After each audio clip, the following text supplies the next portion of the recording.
Hi everyone, my name is Sky Alton. Welcome to Everyday Amazing with Sky Alton. We have a great show today, so tune in.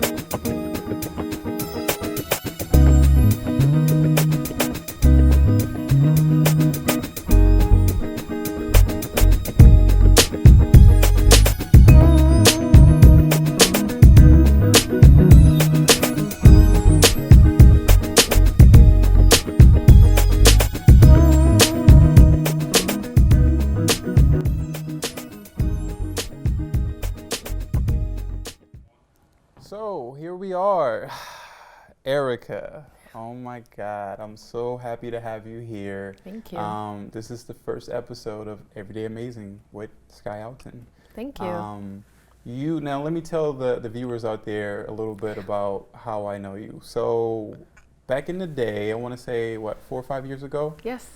We used to work for retail, Yeah. and I met you there, and you were a student. I think you were at the junior college then? I was, yes. Okay, which Yes. junior college were you at? Casamnos River College. Okay, so Yeah. River College. I think at the time I was at Folsom Lake. Okay, yes. Okay. Yeah, which So- are sister colleges. So. Yes. So I was there, you were at American River, and you were studying... I was a biology major, Okay. just because they didn't really, you couldn't really pick specifically what you wanted to study, but I knew I was pre-med, so biology was just like a general pre-med major.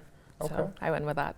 Okay. Yeah. Yes, I just remember you having this aura about you. You know, at times you can be very quiet, but I remember you were very focused, like from the conversations I had with you. And also, what really stood out to me was you also speak how many languages? Oh, 4 languages, but I'm fluent in 2. Okay. Yes. Okay. I remember that. Yeah. I remember you being bilingual and being able to speak, multiple languages. So Yes. it's like, wow, what am I doing with my life? Step it up. Yeah. Yeah. Okay. So, okay, I understand you've recently just graduated from UC. Before we go there, how about we talk about originally, because if I recall, originally you're not from the U.S. So. No, I'm not. I did not grow up here. So I moved to America when I was 16 with my 4 brothers. My entire family had moved here before a couple of years ago and settled in Northern California. Okay. And my mom came just to make sure we had a better place before coming over. I was in boarding school back in Cameroon, and so were my brothers. So December 2009 was when I have 4 brothers. We're 5 of us. Okay. I'm the only girl. Wow. So yeah. How was that? Very interesting. Yeah, I mean, most people would think you're spoiled, by your brothers and having all that protection, but it's the opposite, just because of how our culture is and the tradition and all that stuff. So, yeah. How is the culture? Can you touch up a little bit about? It's just different because women are solely responsible for a lot of like the household chores and just like the grooming and everything. Whereas here in America, it's more general, like, it's not gender specific. Everybody does stuff. Right. But in Cameroon, it's very gender specific. I mean, I think we're slowly migrating away from that idea, but technically the woman is the woman of the house and the girl has to help the mom take care of all those things, take care of her brothers. So my brothers are a little bit spoiled in the sense that I would do everything for them. Wow, so they didn't do any cleaning pretty much? Not much. Okay. I mean, even when we moved here, I did everybody's laundry, I cleaned the house for everybody. So it was very much like an Erica work to do. Right. That was a lot of responsibility, adding to school and everything else that I had to do. That is a lot. It was a lot. Kind of makes me tired just thinking about that. I hate doing laundry, Yeah. Okay. So from there, what I want to ask you is, before you came to the U.S., what was your perception of the U.S.? It was really interesting because I had cousins that were already over here, but we didn't really talk a lot, so I couldn't really get a lot of actually what was going on in the U.S. Versus what I was seeing on TV. So my grandfather had this old cassettes, like the big cassettes with like the circus. I remember. Yeah, I'm old enough to remember those. Yeah, perfect. So we had those and we watched bring it on with Gabriella Union and all this stuff, and you know, the whole mean girl vibe in high school and all those things. So my perception coming in and starting high school, I think I only spent 1 year in high school as a senior before moving on to junior college, which was another challenge that we'll talk about later. But just coming in with that perception that everybody in high school is kind of mean and you have to like stick up for yourself, or you know, just the whole mentality surrounding high schools, and like, you know, you have to click with certain people and certain people you can't click with. So just coming in with that idea and starting high school, I thought people were going to pick on me because I was coming from Africa, so I ate my lunches alone. I would say that, yeah, I never went to the cafeteria. I sat outside even in the rain in front of the door at the next period because I was so terrified that people were going to bully me. But it was the opposite. People were very friendly. I made a lot of friends with people who had come from different parts of the country as well. I think I was more drawn to international students or people who spoke different languages as well, because I think they could relate to me to, just to like my background and coming to someplace new and trying to integrate. That was really important to me, and I think I ended up just being friends with just people from different cultures just because of that whole mindset and scared of, you know, being bullied by other people. Got it. Okay, okay. So at first you were scared because you seen Bring It On and you seen Mean Girls, which is not a good representation of not, high school. Yeah. But when you came over here, you realized that it wasn't exactly like that, and you ended up making a lot of friends. Yeah. What were some of the challenges that you did face as far as like with the culture? Because, you know, since you are from Africa, I know sometimes being like African American and being raised here, sometimes there's stereotypes that you know, people assume about us. Yeah. And like one of the ones is that I remember in high school was that, like, let's say we had an international student and they were from like Africa. Like I remember people telling me that like, oh, like Africans from Africa didn't really like African Americans, right? That's a weird thing. Yeah. I know. I always thought that was weird, and I used to say like, why? Like, you know, what is it like? We're all like, you know, African or whatever. Absolutely. I had no idea about any of that stuff. I don't think I ever heard the word racism until I moved here, technically. Wow. So that was interesting. Yeah, that was really, really interesting, because talking to my friends, and they're like, you know, like we feel a little like, you know, feeling some kind of racism coming from certain cultures and other people. I think the biggest thing for me was my accent.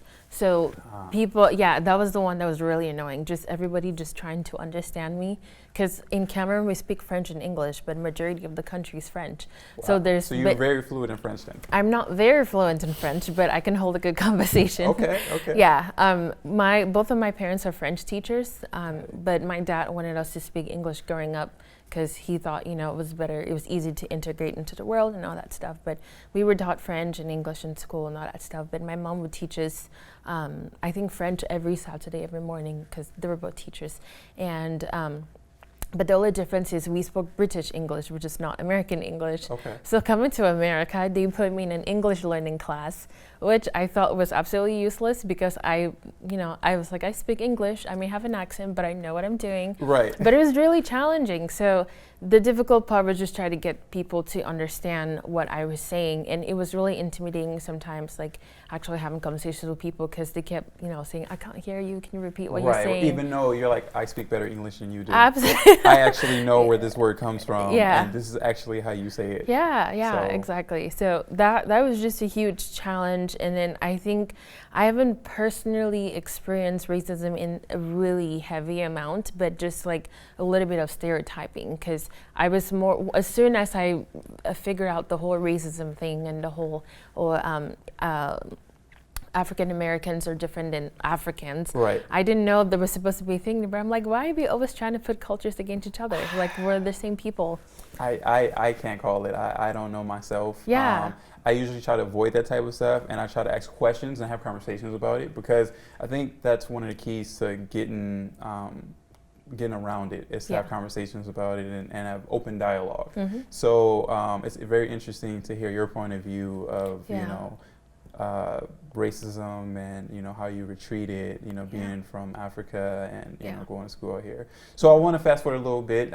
So you're in college, and actually you just graduated, right? From UC Davis. Amazing. Yeah, thank you. So what did you major in?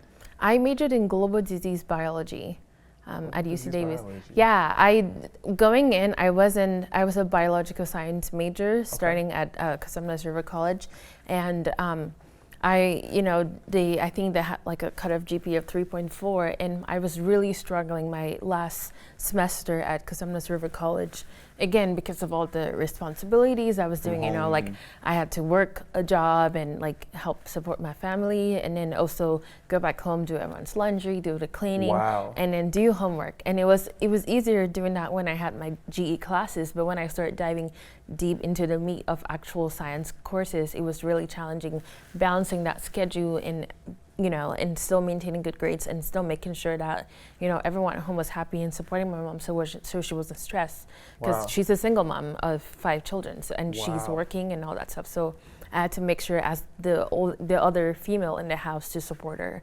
So it was just really challenging, and I think my grades suffered towards the end of my time in community college. So going into UC Davis, I had to switch majors to global disease. It was a new major that just came out during that time, and I spoke with a counselor, and he was like, I think this is gonna fit perfect with you. And I was really interested in that because I want to be a physician.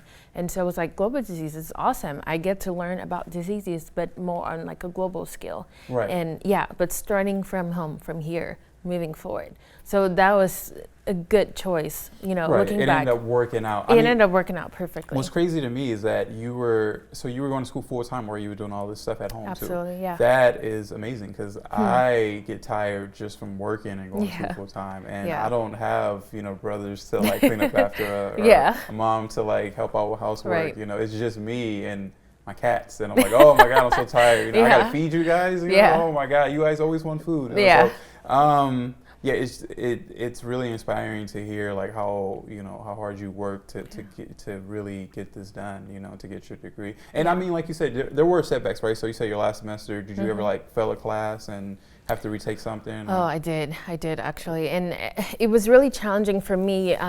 Just also because, as I mentioned, I only spent a year in high school, so that wasn't enough time looking back to really integrate into the system before jumping on into college.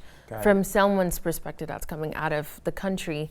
So I did really well because I knew how to study in college, so that was really good. I did really well in my GE classes, but when it came to science courses, you kind of have to find strategy, taking organic chemistry and all this other things. So it was just challenging for me to understand how certain things were done, or like how we had to memorize certain things, and I just kind of had to find a different way and learn how to integrate. And there was this center on campus, it was called MESA, which is a Math, Science, and Engineering Association. So I joined them, and it was a center for science students. They provide like you a community for... Absolutely, yeah, for community. So usually minority students end up hanging out there, but it was open for everybody, for all science majors anyway, to get help on courses, or you can meet up with your friends and study there. So bounce off ideas. Absolutely, and really figure out which professors to take. So that was really helpful. But before I ever got integrated into that community, I really struggled. I had to retake trigonometry 3 times. Wow. Okay, so let me ask you about that. Now,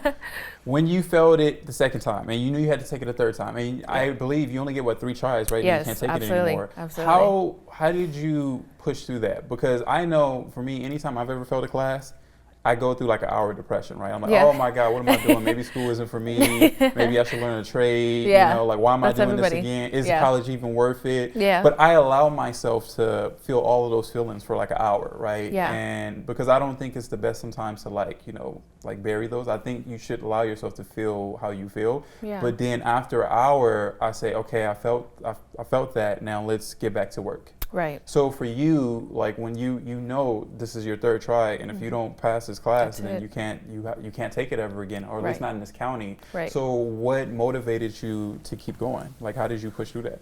That's really interesting because I think by the time I was taking it my 2nd time, that's when they came out with the rule that you only have 3 chances in taking it. So I knew this was it or not. And there was absolutely no way I was thinking about going to another college to take the same class. So of course, it was really depressing. And to me, anything getting in the way of medical school was a threat. and I just had to tackle it that way. I knew this is it. I have to do well, or that's it. Right. So I had to cut back on hours from work. I had a conversation with my mom. I was like, you know what? I've found my weak area. I love math, but I'm struggling in it. So I'm gonna have to cut back on some of the things that I'm doing at home. I'm gonna need a lot more support from you guys and be able to address the situation. So I knew there was no way I can go into the situation again and try to do something different without changing anything. Right. So it was just a lot of time processing, and after it was a huge hit to my ego too, because I was bragged about like doing well in my classes and getting A's and all that stuff, especially when you're a pre-med.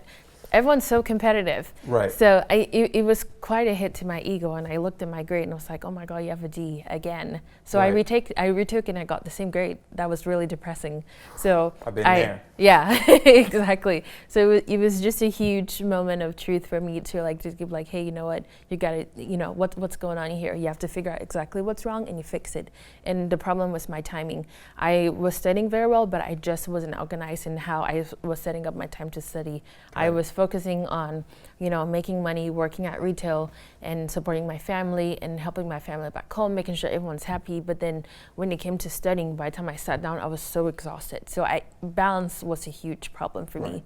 So I had to learn how to balance, cut my work hours, knowing that the end goal is not to work in Ross and be a manager. The end goal is to be a physician. So I have to make little sacrifices along the way to get to that point. Okay. And that really made a huge difference. Right. Yeah. I mean, I think it's amazing that you recognize that, and that's what I always ask people. I mean, part of what my show is about is what you just described. People who